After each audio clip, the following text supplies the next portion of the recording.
Good evening, Arsenal community. Weekly Surgery, episode 40, on a Sunday night. Someone once told me Sunday's a quiet day for Arsenal fans. Not today, people, not tonight. But before we get into it with my two amazing Arsenal brothers waiting kindly in the chat, let's smash the Weekly Surgery intro. Plenty to talk about.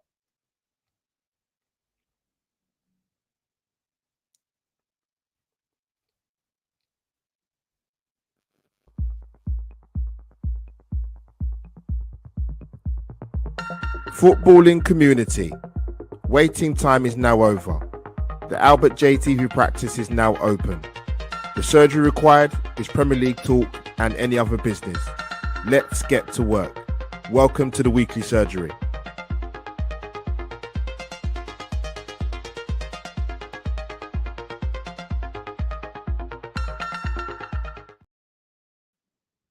There you have it, people. Welcome to Sunday evening, Albert JTV.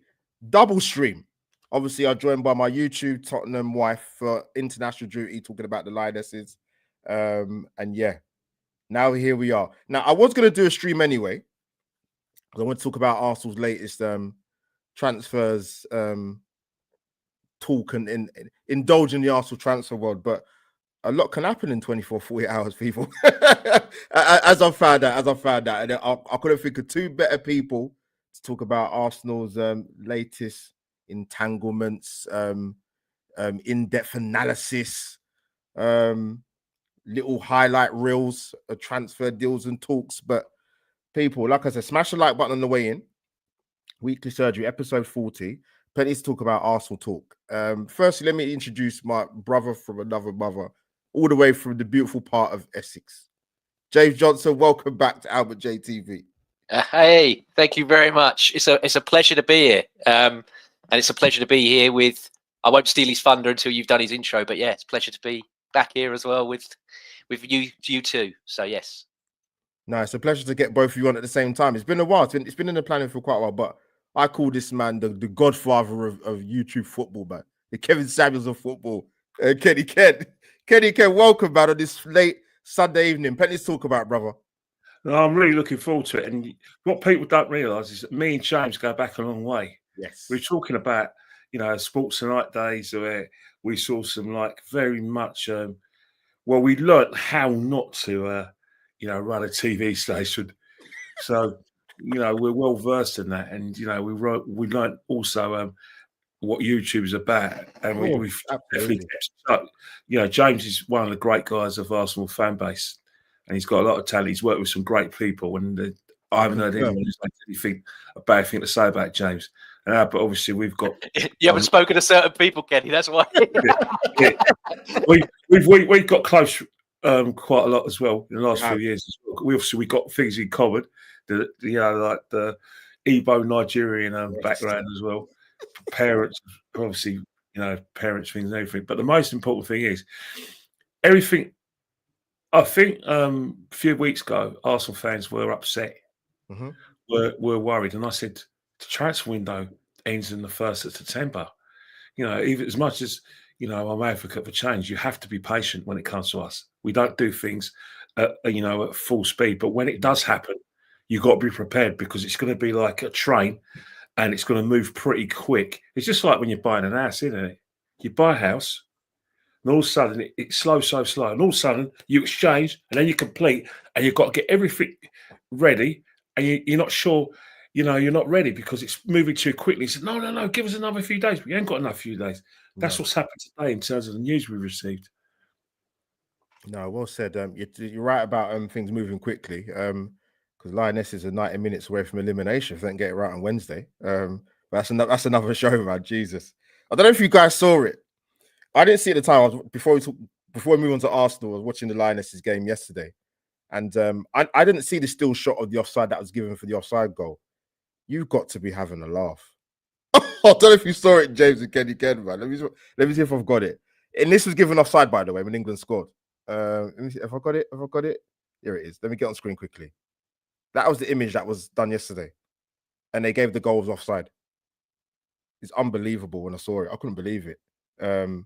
So I don't know if there's any I don't want to say it too, like, I don't want to really share it on the show, but any brown envelopes are being passed around. But that was a very, very, very, very strange decision to give that a disallowed goal. But listen, it is what it is. When is this?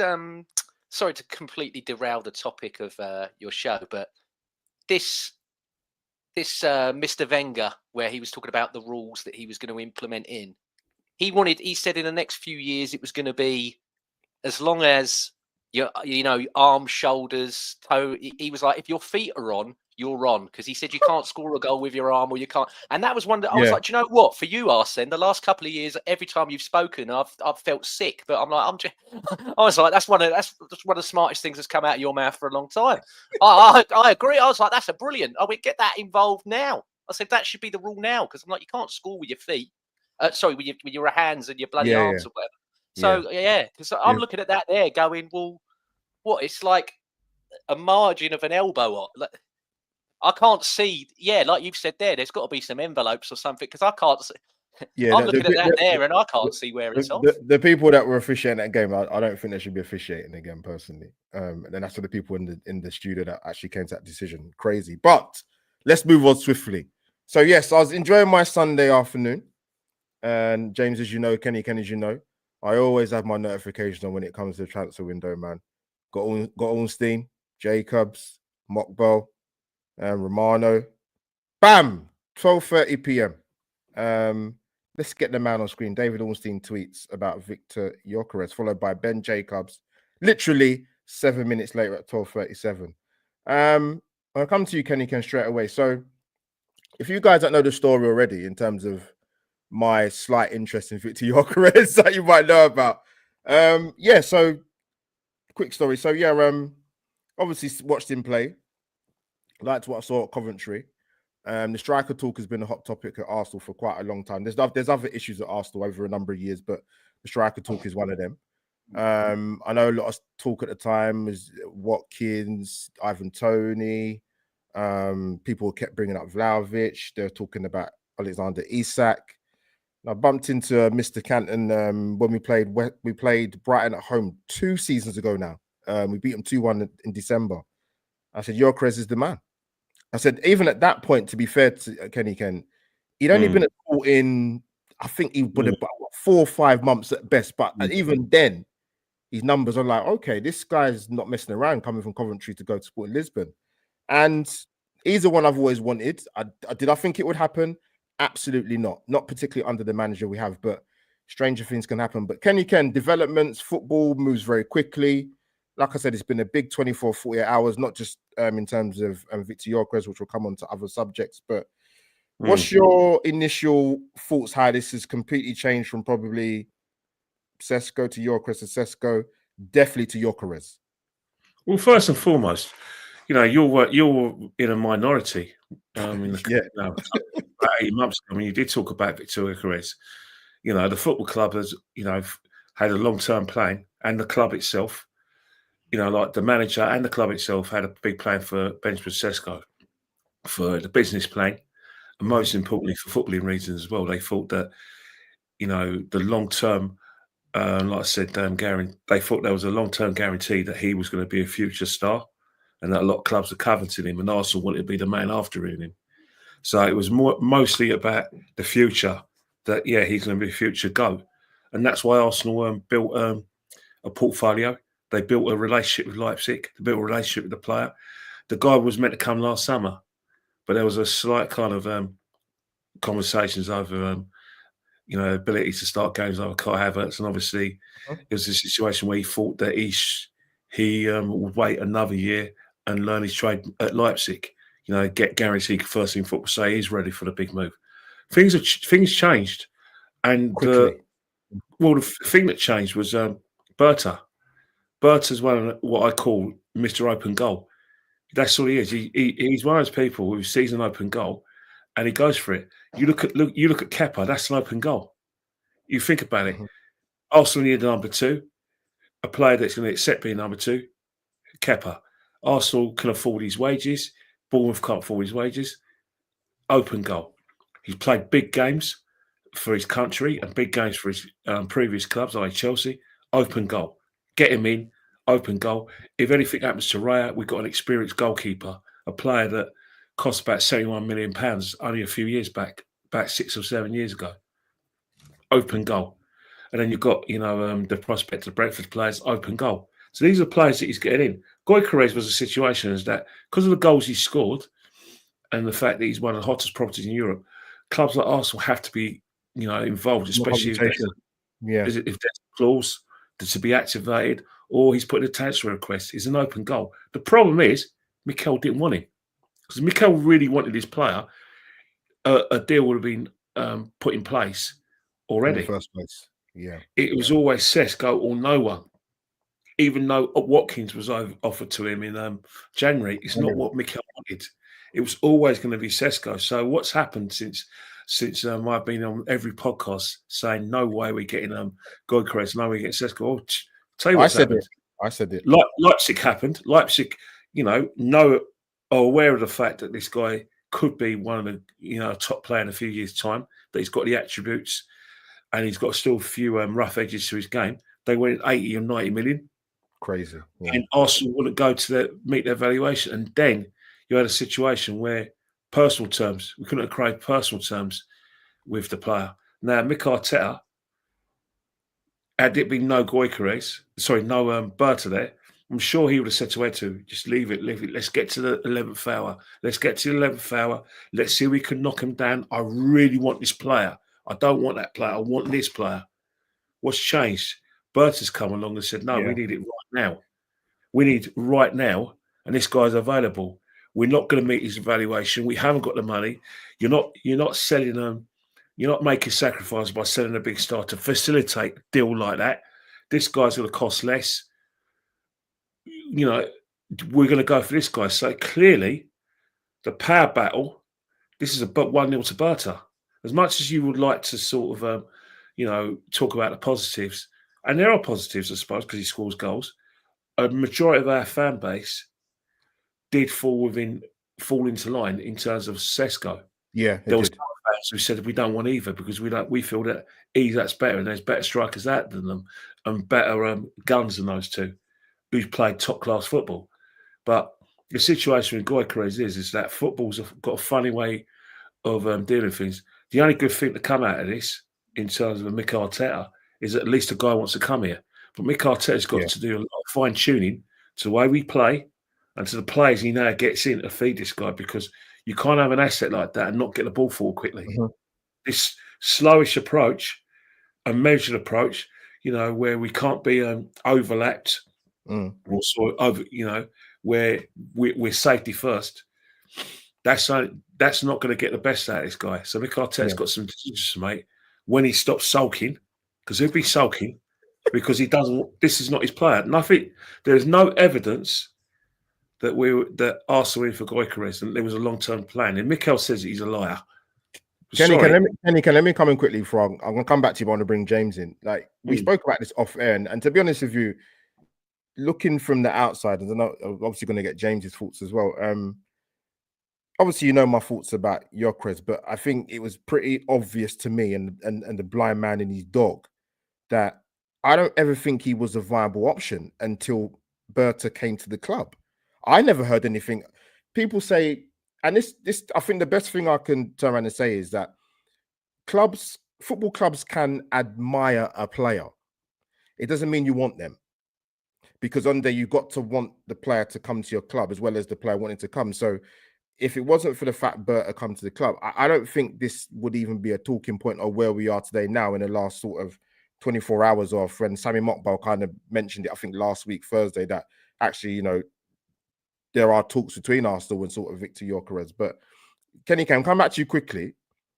I think the thing that really kind of annoyed me a little bit was, and I use the keyword sections of our fan base because I can't talk about all of them. It's like Gyokeres turned 27 on the 4th of June. Now, he didn't turn 40, he didn't turn 45, he didn't turn 50. He's not over the hill. I get it. Some of the fans were sold to the idea of Sesko and sell on value quotation marks. But let's be honest, there are players already at Arsenal that I would call that a golden nuggets in terms of bringing in serious money at the club. But the Gyokeres thing didn't make any sense to me. He's 27, just turned 27 He's in the prime of his career. So I find it strange that Arsenal fans chose that kind of path to look at that potential signing of Gyokeres. Come in, Kenny Kim. I'm not surprised they did, because simple reasons that the club have done very well in terms of presenting the business plan for Sesko. The business plan makes a lot of sense in terms of he's 21, 22. You can put a nice, lovely little clause in there in case other clubs want to cover him, because Arsenal believe he's going to be a top player. So he's got a great sell-on value. And then he'll want a clause in there as well to be activated, because he may want to say, well, I want to play for Real Madrid now. So it's win-win-win. Whilst with Gyokeres, of course, the majority of fans who believe we need a striker are going to want right now. But those who have been, fed by the club of just have business principles would talk about Gyokeres' age. They would have other misgivings as well. They'll probably think, well, he played for Coventry, he didn't make it out of the Brighton Academy, and they worry about the situation with Nunez. He scored a lot of goals for Benfica, big goals in Europe as well. He wasn't able to transfer that, excellent portfolio into goals for Liverpool, especially when Liverpool are probably the most direct, most attacking teams out of the top three. No, I will say, and James, coming to you, brother, man. Listen, I'm not going to sit here and pretend that I'm not pleased about your career. So I'm very clear. I'm messaging Sophie privately, because I think every football fan goes through this, right? When you see certain players play. I have that, Kenny Ken will know, and James, and in our group chat, the Arsenal brothers, I have a special for Eze and Gyokeres, particularly Eze, but we'll talk about that sort of another time. But coming back to you, James, with Gyokeres, I think Mikel talks a lot about market opportunities. I've heard that said a lot. And I understand Kenny Ken makes the point in terms of the Nunez thing. A lot of people have said that. But it has to be incumbent on Arsenal to not look to a guy that scored the amount of goals, and not only the goals he scored, James, he's an assist king as well. You can talk about the quality of the league in Portugal or the style of play, but it'd be hard to ignore that volume of goals and not be interested in somebody like that. So yeah, just want to quickly sort of get your thoughts on the whole Gyokeres and Sesko thing, because I mentioned this before. I think I said it to you, James and Kenny Ken.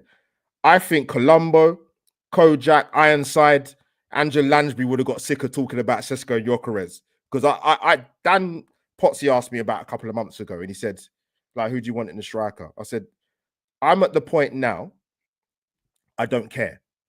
Just fill the void, fill the gap, get somebody in. But I'm not going to sit and pretend, James, I wasn't happy when I saw the links come out about 4 weeks ago that Gyokeres is on the table. So what's your thoughts, my friend?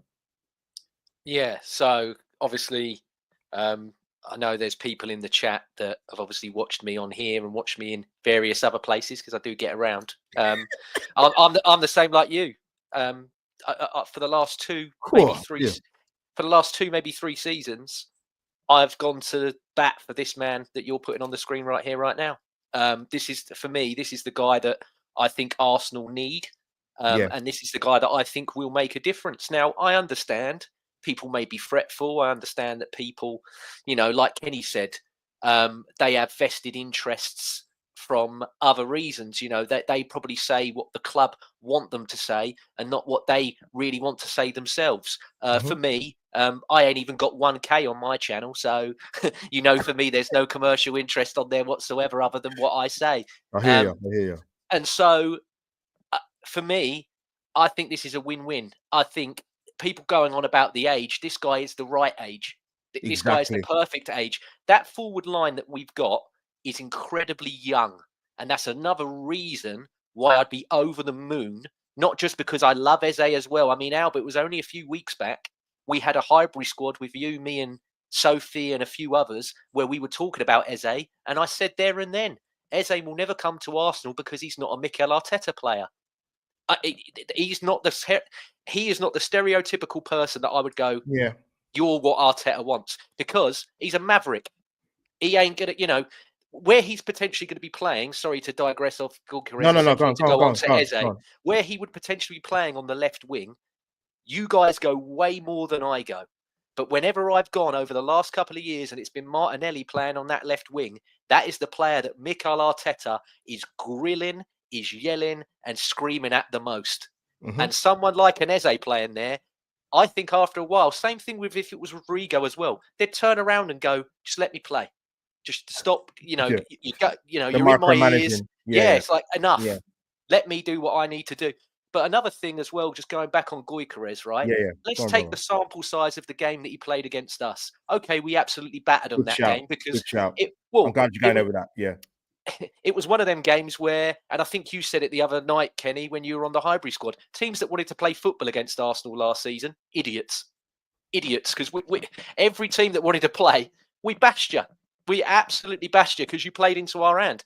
But the ball roll that he done on Saliba, you tell me how many forwards that you've seen that are Prem proven that have absolutely rolled Saliba and then carried that ball all the way and still got a shot off and produced a save. Not many. There's not many that I can think that have given old Saliba that much trouble and rolled him, let alone just give him trouble, rolled him and then got a shot off. And that's another thing that this team needs. We need people that are good carrying the ball. We've got people that are good in foot races when you launch a ball over the top. I want someone exactly. I want someone that's got the ball at their feet, and then when he's with the ball and going, defenders are going you know, because we got people that will go, oh crap, I can't leave that much room because he's going to do me over them. Yeah, I want someone that's when they've got the ball at their feet, like we used to see, and I'm not trying to compare the two, but like we used to see with Thierry Henry, week in, week out, when the ball was at his feet and he was going towards people, they started to retreat because they were like, oh my goodness, no, we cut, this speed and everything is a killer. And James, just to come in quickly, I'm going to come back to you. I'm glad you brought that point up about when we played them in the Champions League, because I'm sure I would have had this conversation with you and Kenny Ken separately. Saliba pocketed him. If you actually watch Gyokeres in that game, he gave Arsenal quite a few problems, He actually had a decent game, even though we spanked him. And I thought, no, you know what? People go, oh, the penalties thing. And I'm like, let's be serious here, right? Because I'm not being funny. There are contexts to penalties. You could score a penalty and your team wins 4-0. You could score a penalty in a game where it's 1-1 in 90 minutes and Victor Gyokeres 6-1 in the top bin to win us a game 2-1 scoring a penalty. So the whole penalty argument thing they use with that, I'm like, come on, let's be serious. The volume of goals he's scored in 2 seasons for Sporting Lisbon, I don't know what percentage those were penalties, but I'm sure it's not more than the goals he scored from open play. Albert, I had people today going, 19 of his goals last season were penalties. I'm like, guess what? There should be context. There's context. Good. Good that he's got 19 goals from penalties, because I remember Martin Odegaard having a penalty in an FA Cup game this year before it went to the bloody shootout that he missed. And I remember Saka at the Bernabeu trying to do a cheeky penalty. Okay, we won that game in the end, and I won't discredit that game whatsoever, but he tried to be too clever. That could have cost us on another day. So, yeah, I'd rather a guy that's got nearly 20 penalties in a season. Thank you very much.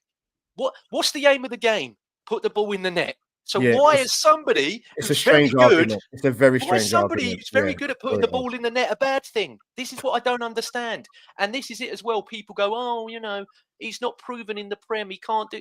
Listen, we had a guy that hadn't played as a striker since he was 8 years old in a youth team in the Basque region. He still scored goals for us. And you know what was the best thing about him when he did play up front there, Albert, when he scored goals for us? Was that sometimes, look at the goal he scored against Leicester. Ball come in on the snap. He's got to do it quickly. He ain't got time to think. He's got to do one movement and then one finish. And he done it. Real Madrid, he done it. There was other game, Chelsea flicked it backwards and he done it. This is this guy's speciality. James, you know what you should have said to them when they said that? I'd say, with Rue Van Nistelrooy wasn't Premier League proven, nor was Torres, nor was Suarez. No, they have to start. So you can't be so. That comment really winds me up. I'm like, until they play in the league, you're not gonna know. I'm touching on Kenny Ken's point, and I said this. I think I said this to you yesterday, James, and the guys in the chat. I definitely would have said it to Kenny Ken. I probably said it to both of you, man, regardless. But there's no way in hell Arsenal can play the way they played last season with these additions. It can never happen. So that comes down to the manager from a tactical point of view. And I'm not being funny, right? Even if he was sold on the idea of Sesko, as I said before, Gyokeres scores a lot of goals, right? But he's you're not an assist king by accident for a player that plays in his position. So I would have thought Arsenal would have looked at him. Maybe they didn't. Maybe they did. I don't really know the answer in terms of he doesn't just bring goals to Arsenal. But what you also got to have next season when we go into the 25-26 season, you have to have people that go beyond. You have to have runners. And we're going to touch on, we're going to bring, actually, it's going to move nicely onto Martin Zubimendi. I don't watch loads and loads of them coming to you, Kenny Ken. And to be honest, I probably expect this of players that are Spanish footballers. One of the many good things about Martin Zubimendi is you'll very rarely see him play. Even if you watch Spanish football week in, week out, or you watch clips of just Martin Zubimendi specifically, look how many times he releases the ball within 3 touches. Arsenal don't do that in the Premier League. For me, we don't do that in the league. We don't get on the half turn enough. We don't release the ball quick enough. We take too many touches. Martin Zubimendi doesn't do that. Hence the reason why they put control the tempo. Great video, by the way, but I also have to say about Zubimendi. But Kenny, can come into you. What's your thoughts about the signing and what I just said in terms of what he's going to bring in terms of controlling the tempo to Arsenal? Well, the thing about it is that people don't realise, right, is that when you lose a player in any position, there's no such thing as a like replacement. 9 out of 10 times you bring a player in because you want to change the way you play. Yeah, we have to change the way we play in Europe. Don't get me wrong. The reason why we got that far this season in Europe is because our physical advantages and athleticism got us that far, especially in games against Real Madrid, especially against Sporting Lisboa, especially against PSV. But against PSG, we met a team that can match us, who matched us physically, and then their ball work took over. The season before that, we had a situation with Bayern Munich, the same sort of thing. They had an extra man in midfield. So, in essence, we lost in Europe because our midfield, all the attributes you were talking about, releasing the ball quickly, it was all those things that you were worried about. Well, Zubimendi gives us a bit different. Don't get me wrong. He's not going to be a Thomas Partey. He's not going to, potentially go from box to box. He's not going to be the screen for the top, take the ball in half turn. He's not going to sort of, be a DM. He's going to be that kind of midfielder that keeps things ticking over, change the tempo of the game, as they say, control. Keep the ball, quick pass, slow pass, but keep the midfield moving and keep us moving quickly. Sometimes people just think that you play with a lot of pace because someone runs in behind. No, it doesn't have to be that. It's about ball movement as well. After all, you've got to play with the ball. And this is what he's going to give us. What Arsenal are looking for is a brain of the team. Last player gave us that kind of, brain of the team was Santi Cazorla. We haven't really replaced Santi Cazorla. So if you get Zubimendi, that enables Odegaard potentially just not to, do what he did when Thomas Partey's not on the side, try and get the ball from deep and then try and create. No, you don't need him for that. If you've got someone like Zubimendi to keep it ticking over. And then obviously and then Declan Rice as well can, develop his game in at number 8 where I believe he plays his best football. So it's for that kind of thing. Keep the ticking over. I would say Zubimendi was actually bought with Sesko in mind.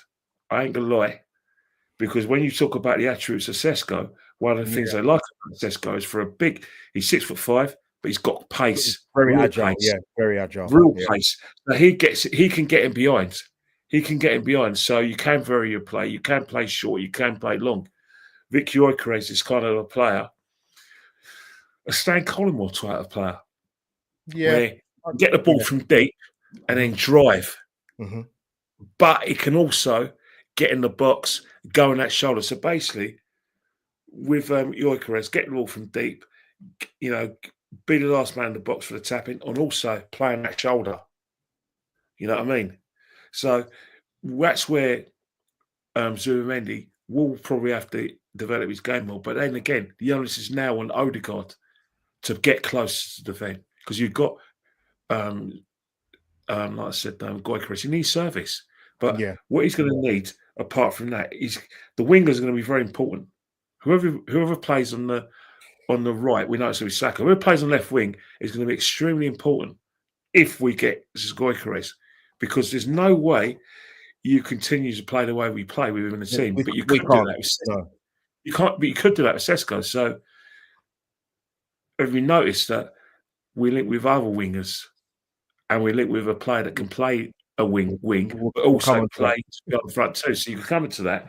But yeah, Zubimendi's a good signing. But I beseech Arsenal fans that just don't compare it to Thomas Partey, because he's not the same player. No. The same player. He's going to give us something different. Doesn't mean it's going to be better. Doesn't mean it's going to be worse. He's going to give us something different. Do you think he's more? Do you think he's more mobile than Thomas Partey? Kenny, I think he's going to be better. I think he's going to be better, because I'm again just want to prefix this to everyone listening. I'm not a lawyer, so I'm only talking about him as a footballer tonight. Okay, I'm not getting into that. I'm talking purely as a footballer. Yeah. And Thomas Partey, the last 3 seasons, right? I got it here because I jotted it down earlier. 22-23, his passes into the final third was 8.37. 23-24 was 6.93. 24-25 was 5.40. The way that people spoke about him, the guy was a myth. He would pass. Everyone was like, oh, the way he breaks the lines and everything. You look at his map last season, majority of him was to Timber, Saliba, Gabriel, or Miles Lewis-Skelly, or whoever was playing left back. He weren't going forward like everyone says he was. All Zubimendi will get the ball, and like you said about with Cazorla, Kenny, he'll go, right, who's short, who's long, who's over the top. Yeah, exactly. He will do that. He will spray that ball like a madman. And that's what we need, because, again, our expected goals last season and for the last 2 seasons have been dropping. So why is somebody that progresses the ball and a striker that's arguably the best in Europe with the best numbers in Europe a bad thing? That's what I don't understand. I saw people today James, as well. I'm like, what are you doing? But I'll tell you what you say. You're talking about an attacking team. With Arsenal, despite the fact that we scored a lot of goals in the 23-24 season, we've changed the style outside of play from the 22-23 season, where we were getting caught in a counter attack. We were conceding goals, which means if you concede goals, you're in danger. You don't keep clean sheets; it affects your goal difference. And then what happens when you keep on getting into bad habits? Even if you're winning, the opposition will work you out, and your luck will run out. And that's what happened in 22-23. So he kind of had a style of play where he wanted to play that refined style, which he played last season. And then he brought Thomas Partey into the side. And what from the 23-24, especially from January 24 onwards, we played power football. Thomas Partey was a power player. Declan Rice, power.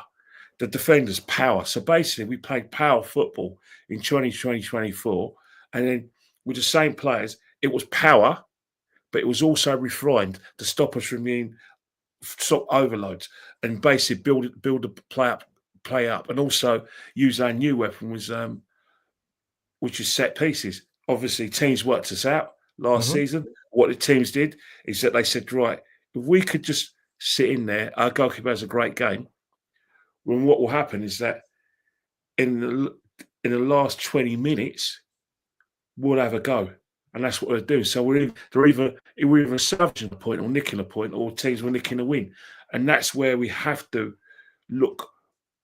evolve it. But you're saying this attacking football, it's down to the manager. He has to get that ghost or 22-23 out of his head, because with Gyokeres, with Zubimendi in the side, but more Gyokeres, you have to get the ball quickly to him. You have to be on the front foot, especially at home. Especially even take risk at Anfield, even take a risk at Old Trafford, or take a risk at the Etihad. I'm not saying be gung ho, but be able to, be more than we were last season. Sometimes play the refined long ball. Sometimes use your wings, but don't be, too predictable. Yeah, it's true because the reality is, right, look, people can talk about the injuries and of course that impacted our season last season, but I'm not going to sit. I can't sit here and go and have a good fundamental reason for the football we played last season to draw 14 games. That's completely unacceptable. 21 points plus dropped from winning positions. So it does come down to the manager, because I said this yesterday in our group chat, the Arsenal Brothers. It doesn't matter who we bring in if we're going to play the same way we have done in the 24-25 season, because you then have the personnel, but tactically we're still set up wrong. And the problem with Arsenal is, I said this, I'll get bored of saying it and I'll keep on saying it until it's addressed. We don't move the ball quick enough. We don't get runners in behind. And again, we're going to come into the season where I want to see how he manages the squad. Is Saka going to play another 30, 40 games on the spin? That can't happen. Hence the reason why, Jane, come back to you quickly about Zubimendi. One thing he is very good at, I wasn't too really aware of it. And that's where I think he'll help out Declan, well, where it will add to the qualities Declan Rice has already, is his ball interceptions. He's brilliant. He's brilliant at reading danger, Zubimendi. Yes, offensively wanting to get the ball forward quickly, but you also, what you want your midfield players to do is to spot danger, smell danger, be that step ahead, be that quick step ahead. And he's very, very good at doing that, Zubimendi. Come in, James. Sorry, mate. Yeah, no, that's exactly.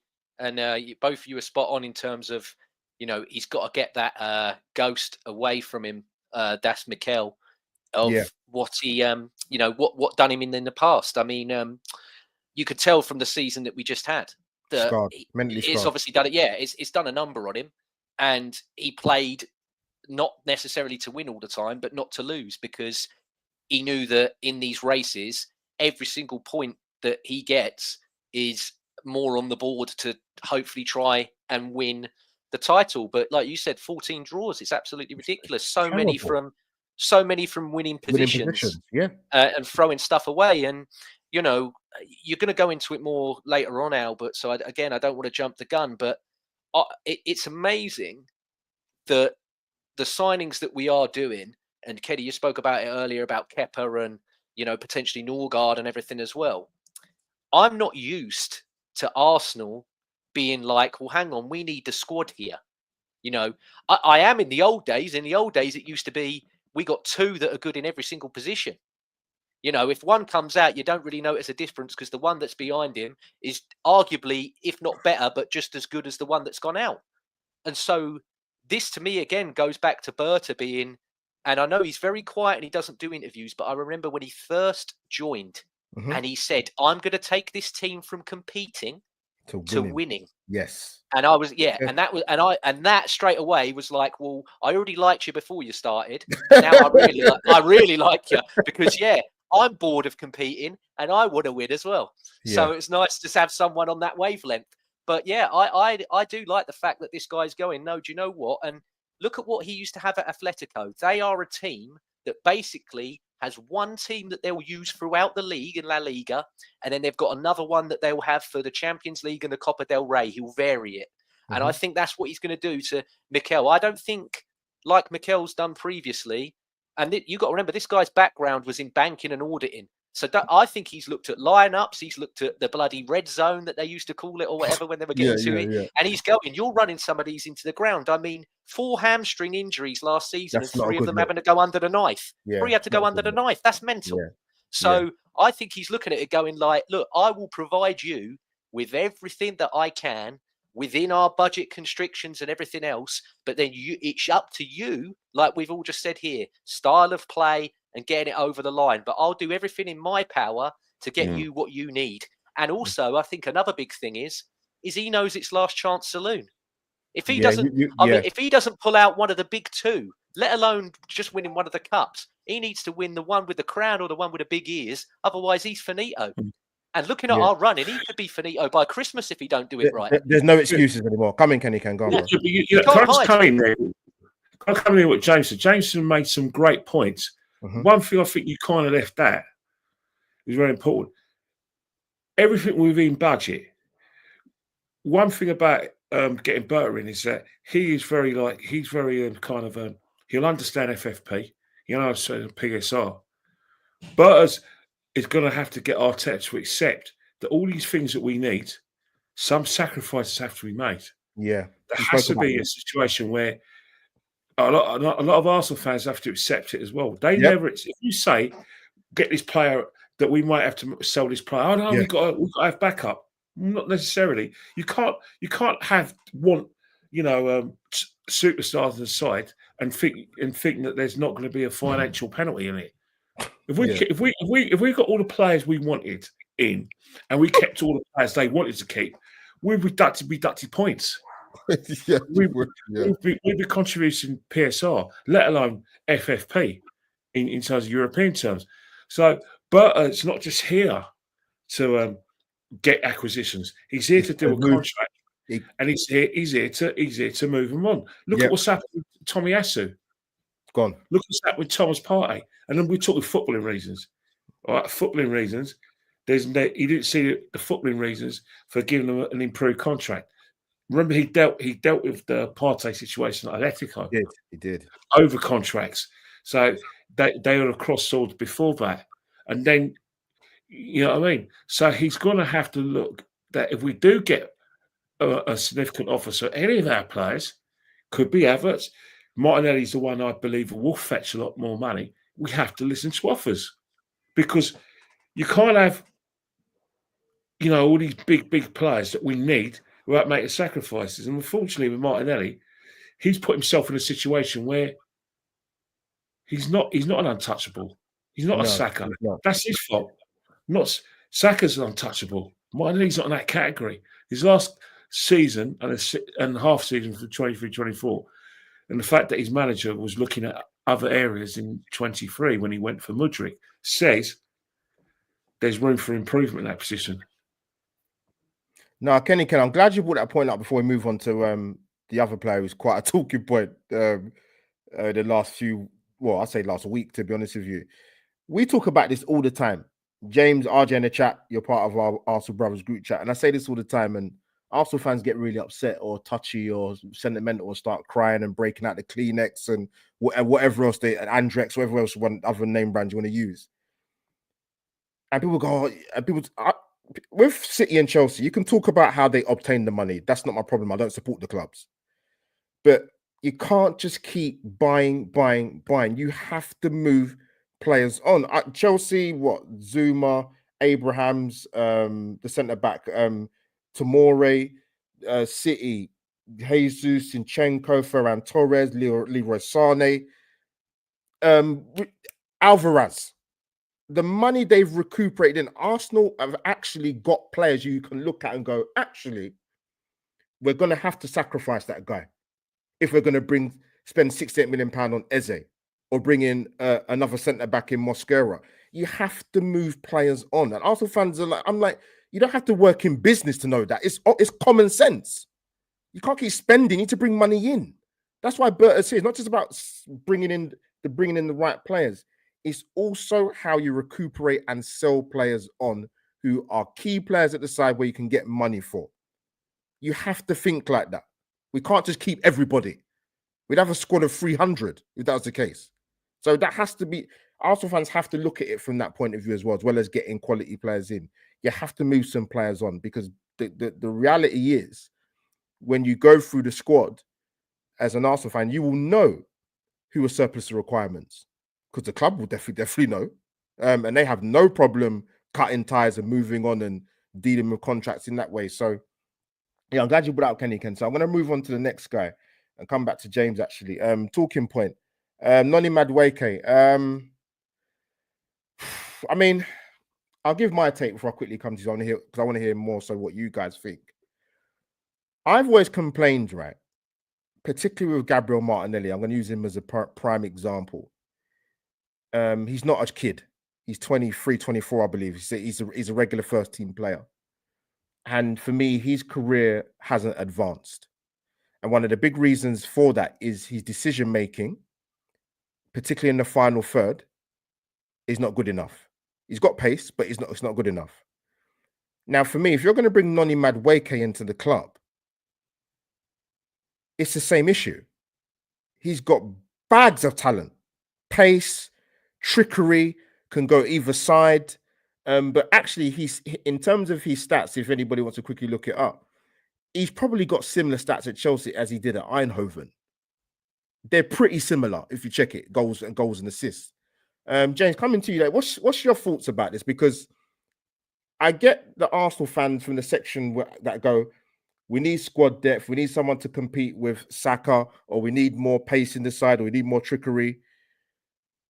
I think the money they're asking for, and I get it because football's just changed immeasurably in terms of what you can get for players. But what's your thoughts on the Madueke potential signing, man? Because it looks ominous, to be honest. Yeah. So to me, Madueke, I'm not as against him as a lot of the fans are. You know, I'm not one of these Arsenal fans that only solely watch Arsenal. Yeah, good point. As I've gotten older, I'm becoming more and more of a recluse. So at the weekends, I don't go out and gallivant like I used to. I like to sit in and take full advantage of my Sky Sports subscription, which is getting more and more expensive, by the way. If you are listening, Sky, exactly.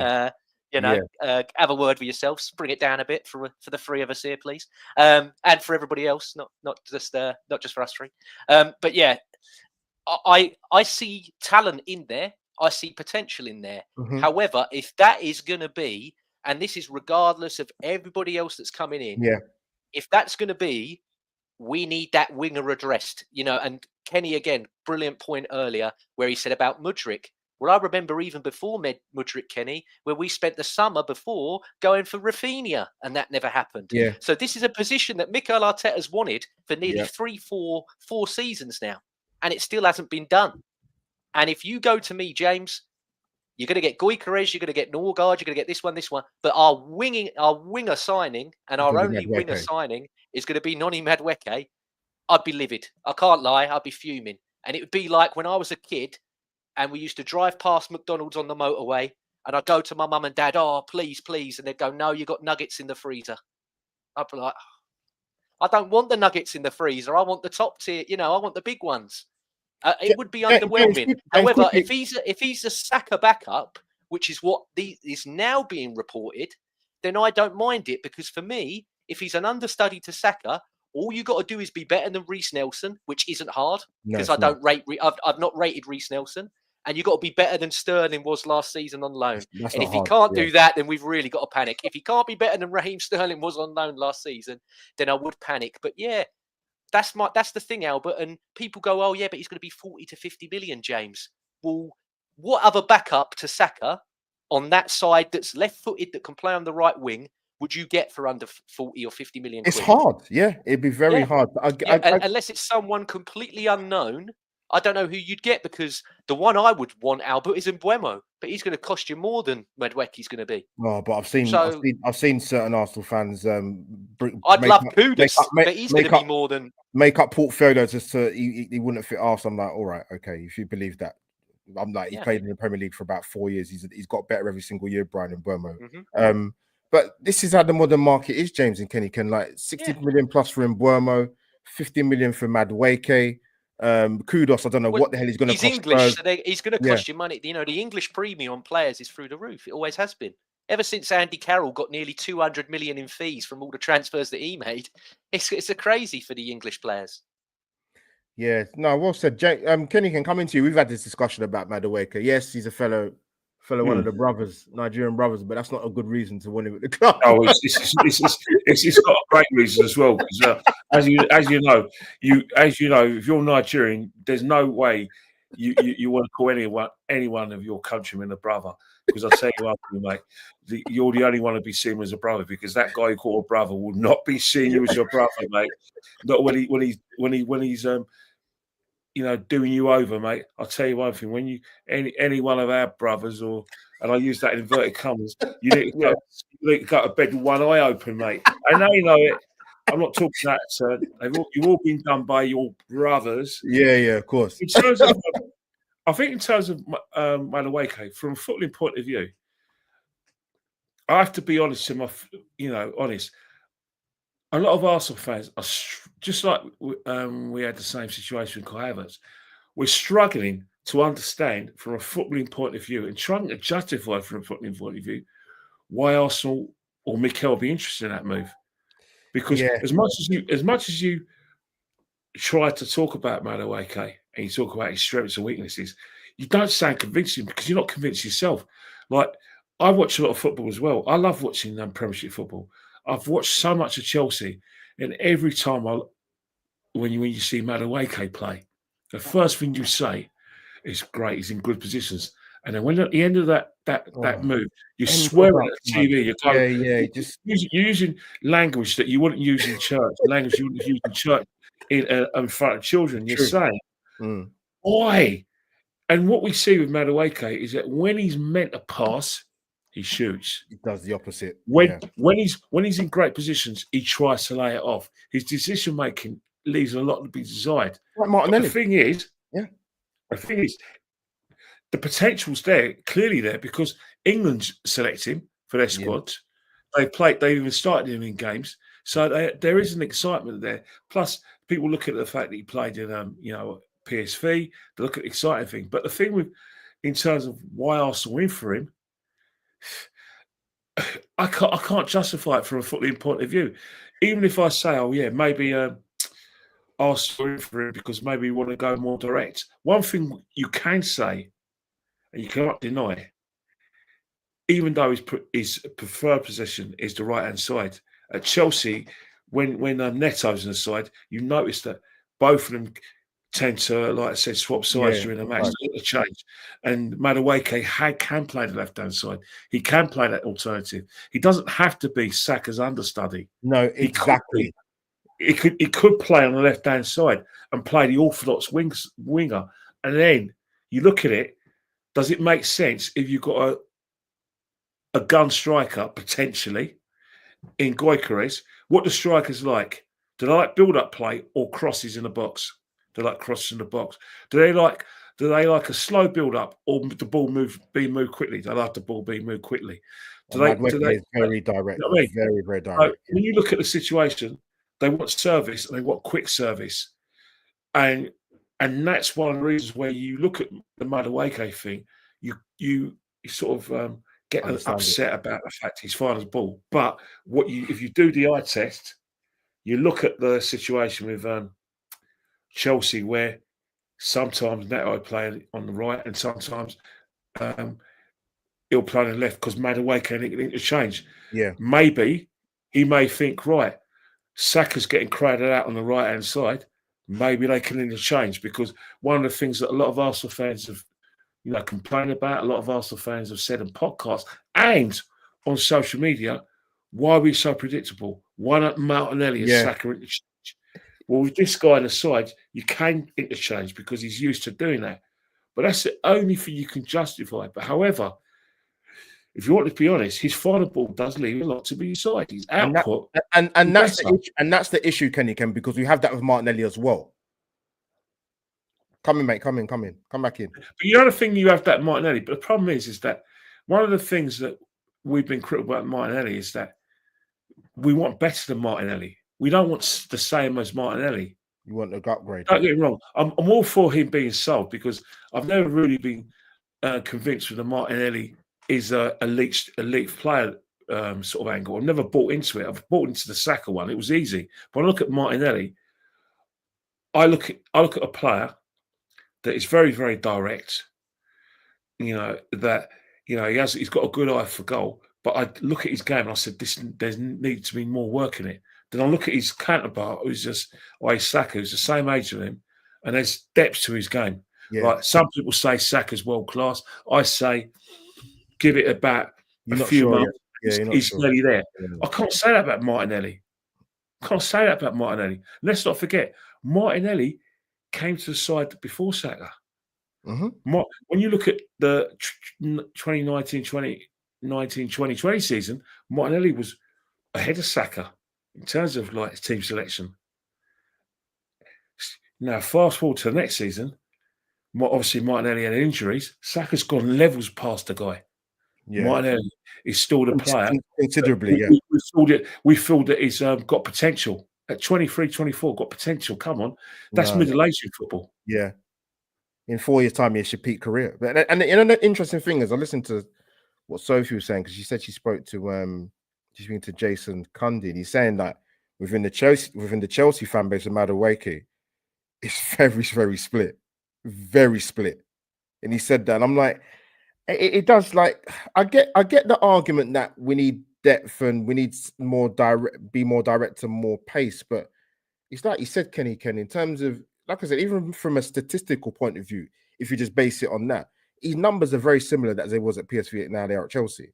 And like I said, the ability is there. Like the times I've watched him, because I don't think we have enough in our current squad where they're very direct. But then I come back to what I always come back to in terms of, you talk about the flexibility, the interchange with the wide forwards, which we had about 2-3 seasons ago. That's completely gone. That flexibility or adaptability with Arsenal in the front line is not even there.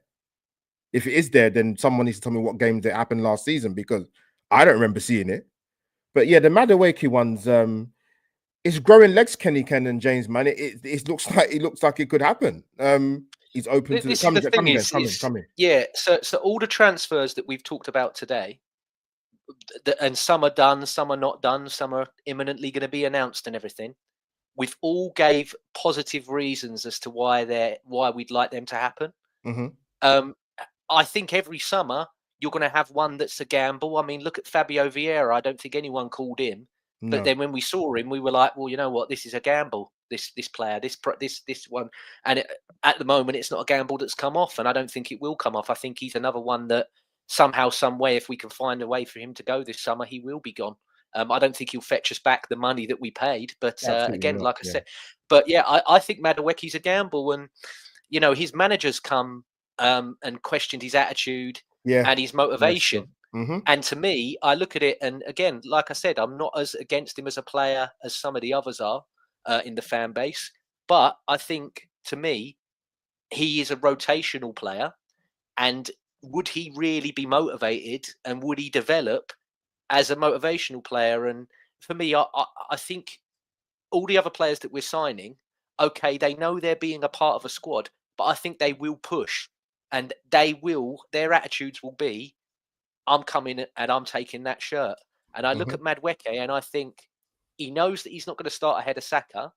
And if we sign who we're talking about signing on the left-hand side, he's not starting there either. No. So if he knows he's only going to be a squad player, how hard really is he going to push? And, what attitude are we going to get? Because, again, that's been questioned at Chelsea. And, I think at the moment Arsenal have had a very harmonious squad. Most of the bad eggs, especially under Arteta, were booted out many times. He doesn't want them there, man. And I don't think he wants another one in the group. I think one in the group, and that's it for him. 100%. And let's not forget, there's a lot of players, there's a lot of fans, players from bygone eras who've got some get some kudos. They don't deserve it. I'm still stunned why certain players were lionised after the game in Baku when we played against Chelsea, where blatantly you had a manager who's basically missed the Europa League, had a plan in action to beat a team who were beatable, weren't even all that. It was not as if we were playing John Terry, very beatable, Petr Cech in goal, and Didier Drogba up top, that or a Makelele in midfield. We were playing a team that was basically one-man team with Hazard and Giroud up top. Giroud we got rid of. And then what happened? We got flattened. Why? Because certain players don't just basically put the white flag. I didn't want to know. And we know who they are. And Mikel Arteta, inherited these guys, and all of them were at the club. Some of them are still learners now. There's some fans that say, we never replaced that player. Oh, he was an elite player. He was an elite striker. Well, didn't do it in Baku. He's a bad egg. His mate, who we kept probably for another couple of years after we got rid of him, is another bad egg. The youngster who played where he wanted was a bad egg. You know I'm talking about the one with curly hair with his Yeah, Sally. yeah. No, but so those three, and then obviously you've got the one who everyone believes was chucked out of the football club because of his beliefs towards Oriental Muslims in China. Again, he's the worst egg of all. So yeah, but the situation with Madueke is, mate, you talk about his attitude and everything. He's got to come to his football club if he's given a chance and say that if we don't get someone else who can play directly on the left hand side, he's got to go with the attitude and say, "Hang on here, I'm better than him. I am Martinelli, better than Trossard." Yeah, That's also if they're spending that sort of money on me, and I want to play in the World Cup, yeah, in the Three USA. Nations World Cup, Yeah. and I'm playing at a big club who's got to semi-finals of the Champions League, challenged for the league in 23-24. All right, 20. I won't say 25 because we just didn't turn up. We didn't compete, but ultimately, is probably three of the top teams in the country. If he's going to forsake that opportunity by sulking, then he's a fool. The fact that a club like us want him, he's got to see it as a challenge. He's got to see it as a challenge.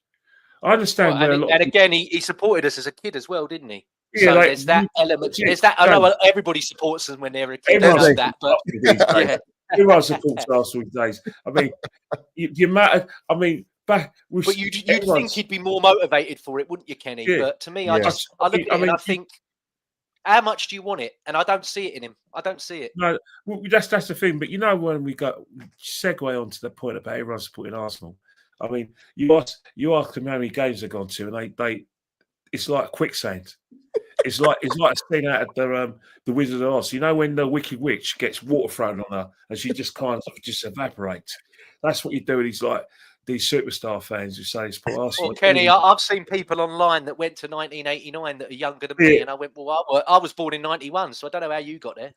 All the ones who can't even name, they don't even know who Liam Brady is, but they support Arsenal. Just get out in the bin. Get in a bin. Celebrities. There was one guy who was in Top Boy called Michael Ward, and they asked him a few questions about Arsenal, and I thought, there we go. It's like a scene out of the Wizard of Oz. All you need to do is pour boiling water in, and it will evaporate the thin air. You couldn't answer even a simple question about Arsenal. Yeah, you know what? There's a lot of Arsenal fans that I didn't realize were Arsenal fans in terms of the celebrity world. It's fashionable supporters. If you're from London or you're from a certain part of the country, it's fashionable supporters. The only player they know is Ian Wright. I supported Arsenal because of Ian Wright. Ain't what else? Yeah, it's true. It's very true. But no, listen, man, this has been a banging show. Big up to the people that were in the chat watching it live.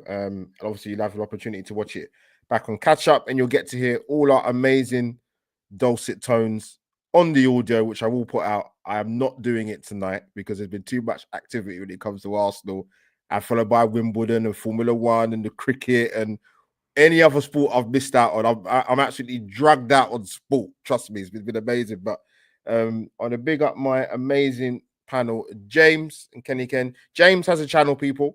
Maybe very, very clear. The link is in the bio. So just click, and subscribe to my man, James Johnson. If you want to follow Kenny Ken, he's on Instagram, smashing it out the ballpark as he usually does. I always give Kenny Ken a love heart on the old Instagram, man. Got to show some love, man, to the brother, man. But yeah, listen, there's still work to do with Arsenal. I have been smiling like a Cheshire cat in regards to Gyokeres, and it won't stop smiling because I have purposely self-invited myself onto some other people's channels to talk about Gyokeres and potentially Eze as well. So someone's asked about Eze, but yeah, listen, just keep tabs of that on your socials and listen, I'll show you more updates about Arsenal. There's plenty time to go, as Kenny Ken said, till September. But you'll see me cover some more transfer stuff. Big up, I have to give a big up to my guy, Antoine Allen, journalist, London. Had him on, fantastic, brilliant insight. People, please check out the live stories last episode for that. I think it was episode 22.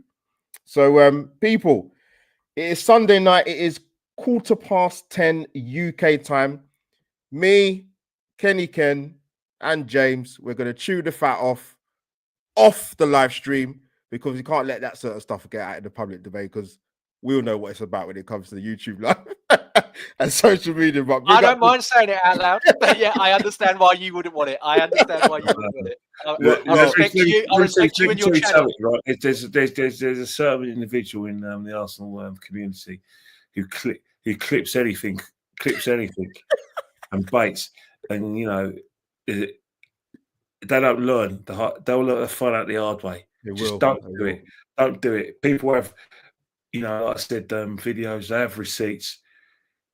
Sometimes you just have to keep a low profile. You can't always be high profile with social media. No. It's only going to end one way. Yeah, very true. Listen, the wise words from the Godfather himself, Kenny Ken. The people, that is Albert JTV over and out for another episode of Weekly Surgery. I don't know what kind of surgery opens at 10:15 on a Sunday night, but it does in my household anyway. Big up, James. Love the celebration. It looks like we've got Martin Zubimendi through the door. Hashtag control the tempo. Big Vic looks like he's on his way. Will I get his shirt with his name on the back? You know what? There could potentially be a strong possibility. He hasn't arrived yet. No, he hasn't. That's why I haven't got the shirt yet. No, he hasn't arrived yet. So people, keep the powder dry, as they say. But it'd help if I can find the outro, which is somewhere. Where has it gone? It is there. But people, we are over and out. Episode 40, Arsenal talk. There is still plenty more to talk about, to be done. Up the Arsenal, people. Take care. God bless.